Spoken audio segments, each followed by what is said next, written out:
नमस्कार दोस्तों, मैं हूं प्रशांत और स्वागत है आपका प्रतियोगिता दर्पण में। आज हम बात करने जा रहे हैं आउटर स्पेस ट्रीटी की नीड के बारे में। यूनाइटेड नेशंस की एक रिपोर्ट आती है, एक पॉलिसी ब्रीफ आता है, for all humanity the future of the outer space governance. इस पॉलिसी ब्रीफ में यूनाइटेड नेशंस ने रिकमेंड किया कि हमें ओवरऑल एक नई ट्रीटी की आवश्यकता है, एक नई ट्रीटी, आउटर स्पेस ट्रीटी की जरूरत है। Peace, security as well as prevention of arms race in the outer space को कर्ब करने के लिए और इन सारी प्रॉब्लम्स को डील करने के लिए एक नई आउटर स्पेस ट्रीटी की जरूरत है जो होलिस्टिकली सारी चीजें कवर करेगी। आइए देखते हैं। अब इस रिपोर्ट में, इस पॉलिसी ब्रीफ में कुछ और भी चीजें हाईलाइट की गई और रीजन बताया गया कि क्यों आउटर स्पेस ट्रीटी की जरूरत है हमें, एक नई और एक बहुत ही होलिस्टिक आउटर स्पेस ट्रीटी की जरूरत क्यों है। सबसे पहला रीजन आता है यहाँ पे इंक्रीजिंग सैटेलाइट लॉन्चेस। अब डेटा के अकॉर्डिंग अगर देखा जाए, 2013 में सिर्फ 210 नए सैटेलाइट लॉन्चेस हुए थे, जो कि 2019 में 600 थे, 2020 में ये 1200 थे एंड 2022 इट इज 2470। आप देख सकते हैं ऑलमोस्ट 10 टाइम्स की ग्रोथ है नए सैटेलाइट लॉन्चेस में। अब जब इतने ज्यादा सैटेलाइट लॉन्चेस होंगे और अगर एक कॉमन फ्रेमवर्क या फिर एक कॉमन मैकेनिज्म जो कि ग्लोबल लेवल पे फॉलो होता हो अगर नहीं है, तो ऑब्वियसली बात है इश्यूज आएंगे ही आएंगे। Secondly, lack of international framework and mechanism. अब क्योंकि कोई इंटरनेशनल फ्रेमवर्क नहीं है और मैकेनिज्म नहीं है, तो यहाँ पे बहुत सारे इश्यूज आते हैं। एग्जाम्पल के लिए रिस्पॉन्सिबिलिटी, लायबिलिटी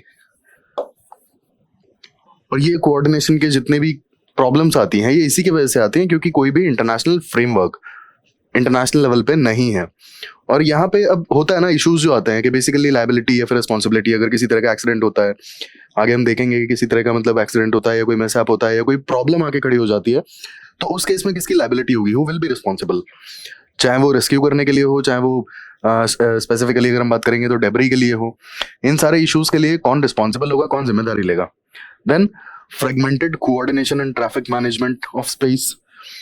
अब यहाँ पे क्या है कि क्योंकि कोई इंटरनेशनल फ्रेमवर्क या फिर मैकेनिज्म नहीं है, ये एक बहुत बड़ा रीजन है कि proper coordination as well as traffic management भी नहीं है इंटरनेशनल लेवल पे। और स्पेसिफिकली यहाँ पे जो सफर करती है ना, वो सफर करती हैं छोटी कंट्रीज जिनकी जो रिसोर्सेज हैं स्पेस से रिलेटेड वो काफी लिमिटेड है। अब लिमिटेड रिसोर्सेज है, रीच अगर उनकी लिमिटेड है, तो वो सफर करती है, उन्हें प्रॉब्लम्स ज्यादा होती हैं traffic management as well as coordination को लेकर के। Lastly, space debris as well as environmental concerns. अब यहाँ पे सबसे पहले हम बात कर लेते हैं कि स्पेस डेब्री होता क्या है। स्पेस डेब्री एक्चुअल में जो भी स्पेस ऑब्जेक्ट्स होते हैं, जो एग्जांपल के लिए हमारे सैटेलाइट्स हैं या फिर जो हमारे इंटरनेशनल स्पेस स्टेशन है, उनमें कई बार होता है कि कुछ स्पेयर पार्ट्स हैं या कोई एक्सीडेंट हो जाता है, तो इसके कारण से जो उनके स्पेयर पार्ट्स वगैरह टूट जाते हैं और जो फ्लोट कर जाते हैं, तो ये वाले जितने भी ऑब्जेक्ट्स हैं जो अर्थ से और स्पेस में चले तो गए आउटर स्पेस में, लेकिन वहां से कलेक्ट नहीं किए गए, तो अब क्योंकि वहां ग्रेविटी तो है नहीं, तो ये फ्लोट करते रहते हैं। तो बेसिकली ये हो गया आपका स्पेस डेब्री। जो भी सैटेलाइट्स हैं जो यहाँ से पहुंचे, खराब हो गए, डिफंक्ट हैं या फिर डैमेज हो चुके हैं सोलर स्टॉर्म या किसी कारण से, और अब यूज में नहीं है और वो वहां पे फ्रीली फ्लोट कर रहे हैं, ना उन्हें वापस लाया गया ना साफ किया गया आउटर स्पेस से, या फिर इंटरनेशनल स्पेस स्टेशन का कोई अगर एक्सीडेंट होता है और उसका अगर कोई पार्ट, स्पेयर पार्ट टूट जाता है और वो अगर फ्लोट कर रहा है फ्रीली, तो बेसिकली ये सारा डेब्री है जो कि गया तो अर्थ से था किसी पर्पस के लिए, अब या तो वो पर्पस फुलफिल हो गया या फिर किसी मिसहैप के कारण से वो यूज का नहीं रहा और ना उसे वापस हम अर्थ पे लौटा के लेके आए। That's what is space debris.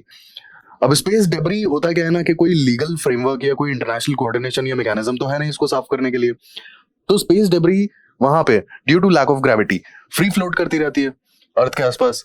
और अब ये फ्री फ्लोटिंग जो स्पेस डेब्री है ना, कई बार ये होता है कि ये मिसहैप का भी कारण बन जाती है। एग्जांपल के लिए सैटेलाइट्स हो गए, इंटरनेशनल स्पेस स्टेशन हो गया, तो इतनी ज्यादा स्पीड होती है ना उस ऑर्बिट में कि ये इंटरनेशनल स्पेस स्टेशन या फिर आपका सैटेलाइट्स या फिर अदर जो भी स्पेस ऑब्जेक्ट्स है उनसे टकरा जाती है, और टकराने के बाद कई बार मिसहैप बड़ा भी हो जाता है। तो स्पेस डेब्री का ये भी इशू है। दूसरा, स्पेस डेब्री का एनवायरमेंटल कंसर्न भी है। ठीक है, तो ये हमने बात की कि जो इश्यूज इस पॉलिसी ब्रीफ में हाईलाइट किए गए हैं कि क्यों हमें एक नई आउटर स्पेस ट्रीटी की जरूरत है, तो यहाँ पे हमने 4 पॉइंट डिस्कस किए। सबसे पहला, सैटेलाइट लॉन्चेस बढ़ते ही चले जा रहे हैं, इंटरनेशनल फ्रेमवर्क कोई अवेलेबल नहीं है, coordination as well as traffic management बहुत ही ज्यादा फ्रेगमेंटेड है, और स्पेस डेब्री को लेकर के कोई भी लीगल फ्रेमवर्क या कोई भी इंटरनेशनल एफर्ट नहीं है। ये चारों रीजंस की वजह से हमें एक नई आउटर स्पेस ट्रीटी की जरूरत है। अब यहाँ पे रिकमेंड क्या करता है ये पॉलिसी ब्रीफ, उस पर देख लेते हैं। सबसे पहला जो रिकमेंडेशन है इनका वो है new treaty negotiation for peace and security. It recommends the negotiation development of a new treaty to ensure peace, security, prevention of arms race in the outer space. अब होता क्या है ना, बेसिकली हम जिस दौर में जी रहे हैं यहाँ पे जो सिक्योरिटी इश्यूज हैं, ठीक है, सिक्योरिटी इश्यूज के चलते कई बार क्या होता है कि भाई न्यूक्लियर अटैक और ये मिसाइल अटैक और ये सारी चीजें, तो यहाँ पे एक इंटरनेशनल ट्रीटी की जरूरत थी कि आउटर स्पेस को आर्म्स रेस के लिए यूज नहीं किया जाएगा। अब सपोज एग्जांपल के लिए अगर किसी ने होता है आउटर स्पेस में इंटरनेशनल स्पेस स्टेशन पे या फिर होता है कि मून पे अगर अपना कोई भी वेपन्स है, आर्म्स हैं, वो डिप्लॉय कर दिए फिर, तो वो तो एक बहुत बड़ा इशू हो जाएगा ना। ये तो डायरेक्टली आप होता है कि सैटेलाइट्स को इन सबको टारगेट कर सकते हो अगर आप आउटर स्पेस में रहते हो तो। और सैटेलाइट्स आप भी जानते हैं कम्युनिकेशन के लिए, सैटेलाइट्स अगर किसी भी कंट्री का वर्क करना बंद करता है तो कम्युनिकेशन का क्या होगा, ठप हो जाएगा, 1 मिनट नहीं लगेगा। तो इसीलिए जो आर्म्स रेस है आउटर स्पेस में उसको रोकने के लिए, पीस, सिक्योरिटी, इन सारी चीजों के लिए एक ट्रीटी की जरूरत है। हालांकि जो प्रेजेंटली जो ट्रीटीज अवेलेबल हैं उनमें कुछ कमियां हैं, कुछ शॉर्टकमिंग्स हैं, इसीलिए नई ट्रीटी की जरूरत है और उसे रिकमेंड किया है यूनाइटेड नेशंस ने। ऐसा नहीं है कि ट्रीटी अवेलेबल नहीं है, आगे हम देखेंगे कि कौन कौन सी ट्रीटीज हैं आउटर स्पेस के लिए। Secondly, coordinated space situational awareness. अब जो सिचुएशनल अवेयरनेस है ना आउटर स्पेस की, उसके लिए कोऑर्डिनेशन होना बहुत ज्यादा जरूरी है। सपोज एग्जांपल के लिए आप ऐसे समझिए कि लॉन्चेस जो होते हैं, अब लॉन्चेस हैं, अगर सपोज 2 कंट्रीज ने एक साथ में अपने सैटेलाइट्स या फिर वो जो भी चीजें हैं स्पेस मिशन हैं अगर वो लॉन्च कर दिए तो उसमें भी इश्यूज आ सकते हैं, कोऑर्डिनेशन नहीं है ट्रैफिक मैनेजमेंट का। तो then lastly, space debris removal framework. अब स्पेस डेब्री जैसा कि मैंने आपको बताया कि जो ऑब्जेक्ट्स, एग्जाम्पल के लिए सैटेलाइट्स हो गए या फिर कोई स्पेयर पार्ट्स हो गए या फिर कुछ XYZ चीजें हैं जो अर्थ से आउटर स्पेस में पहुंच तो गई, अब या तो उनका पर्पस पूरा हो गया या फिर किसी मिसहैप के कारण से वो टूट गई और डैमेज हो गए और उन्हें वापस नहीं लाया जा सका और वहीं छोड़ दिया गया, वही है हमारी स्पेस डेब्री। अब स्पेस डेब्री के लिए जैसा मैंने आपको बताया था कि किसी भी तरह का फ्रेमवर्क है नहीं और ये स्पेस डेब्री कई बार मिसहैप का रीजन बन जाती है। इतनी ज्यादा वेलोसिटी पे वहां पे ग्रेविटी फ्री लाइक ऑर्बिट में ये मूव करती है कि आपके सैटेलाइट से फिर इंटरनेशनल स्पेस स्टेशन वगैरह से टकरा जाती है तो बहुत बड़ा डैमेज हो जाता है। जापान ने हालांकि कुछ टाइम पहले स्पेस डेब्री के लिए एक मिशन लॉन्च किया था, हालांकि वो फेल हो गया। अब ऐसे समझिए कि यहाँ पे अगर हम कंट्रीज की बात करें तो इंडिया के केस में आप देख लीजिए कि गगनयान हो गया, ठीक है, इसके बाद चंद्रयान हो गया, एक्सपोसैट हो गया, तो इतने सारे मिशंस ऑलरेडी प्लान्ड हैं। अब इतने सारे मिशंस प्लान्ड हैं तो इन सबको successfully like no doubt ISRO की एक्यूरेसी बहुत ज्यादा है और इसरो की एफिशिएंसी बहुत ज्यादा है, लेकिन हमें इंटरनेशनल लेवल पे भी तो कोऑर्डिनेशन की जरूरत है ना। तो अब सपोज इन जितने भी हमारे मिशंस हैं अगर इनका काम पूरा हो जाता है, ये अपना जो भी इनका ऑब्जेक्ट था वो अचीव हो जाता है और इन्हें हम वापस नहीं लाते हैं तो ये भी तो एक समय के बाद स्पेस डेब्री बन के रह जाएगा। और स्पेस डेब्री को साफ करना बहुत ज्यादा जरूरी है क्योंकि इन फ्यूचर हमें अगर टेक्नोलॉजी पर डिपेंडेंट होना है, जिस हिसाब से टेक्नोलॉजी का इन्वॉल्वमेंट हमारी लाइफ में बढ़ रहा है, तो ऑब्वियस सी बात है कि हम सैटेलाइट कम्युनिकेशन पे ज्यादा डिपेंडेंट होंगे और in that case space debris जितनी ज्यादा बढ़ेगी, हमारी सैटेलाइट्स, हमारी एज इन हर कंट्री की सैटेलाइट्स उतनी ही ज्यादा निशाने पर रहेंगी डैमेज के। डैमेज होने के, स्पेस डेब्री की वजह से डैमेज होने के बहुत ही ज्यादा चांसेस है। तो स्पेस डेब्री के लिए हमें एक कॉमन फ्रेमवर्क चाहिए ही चाहिए जिससे हम पीसफुली सारी स्पेस डेब्री को रिमूव कर सकें, वापस अर्थ पे ला सकें और उसे अपने यूज में रिसाइकल करके अपने दोबारा यूज में ले सकें या फिर उसे डिस्पोज कर सकें। एटलीस्ट वो हमारे सैटेलाइट्स के लिए वहां पर खतरनाक नहीं होगी। अब हम बात कर लेते हैं आउटर स्पेस की। आउटर स्पेस बेसिकली होता क्या है?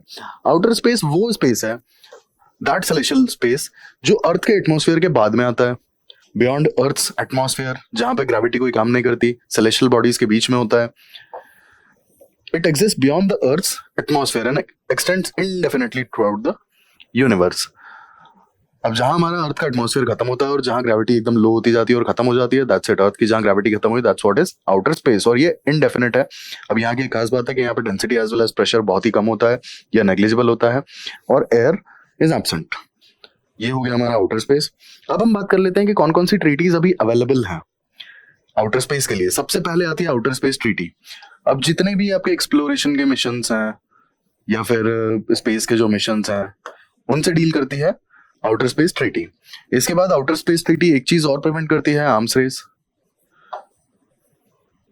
जो भी मून है और अदर सेलेस्टियल बॉडीज हैं उनके लिए आउटर स्पेस ट्रीटी है। फिर आता है रेस्क्यू अग्रीमेंट। अब रेस्क्यू अग्रीमेंट का बेसिकली अगर किसी तरह का मिसहैप होता है एस्ट्रोनॉट्स के साथ में या फिर हमारी सैटेलाइट्स के साथ में, तो उस केस में रेस्क्यू करना और वापस अर्थ पे लेकर आना एस्ट्रोनॉट्स को, सैटेलाइट्स को, रॉकेट्स को, वो चीज यहाँ पर डिफाइंड है रेस्क्यू अग्रीमेंट में। फिर आता है लायबिलिटी कन्वेंशन 1972। फिर आता है रजिस्ट्रेशन कन्वेंशन। अब जो भी हमारे ऑब्जेक्ट्स हैं, एग्जाम्पल के लिए सैटेलाइट्स हैं या फिर रॉकेट्स हैं, तो ये जो ऑब्जेक्ट्स हमारे जा रहे हैं स्पेस में उनकी रजिस्ट्रेशन से रिलेटेड कन्वेंशन है। वो ऑब्जेक्ट्स जो हैं, मिसाइल, सैटेलाइट्स, ये सारे स्पेस ऑब्जेक्ट्स ये रजिस्टर्ड होने चाहिए। फिर आता है मून अग्रीमेंट। अब यहाँ पे खास बात है कि ये जो 5 कन्वेंशंस हैं, 5 ट्रीटीज हैं, इंडिया ने साइन तो पांचों की हैं, लेकिन मून अग्रीमेंट 1979 को इंडिया ने रैटिफाई नहीं किया है। तो ये हमने बात की आउटर स्पेस ट्रीटी के बारे में, एक नई आउटर स्पेस ट्रीटी की क्या जरूरत है उसके बारे में, और जाना कि एग्जिस्टिंग अभी कौन कौन सी ट्रीटीज हैं। ऐसी इंफॉर्मेटिव वीडियोस के लिए हमारे साथ जुड़े रहिए। Thank you, thanks for watching.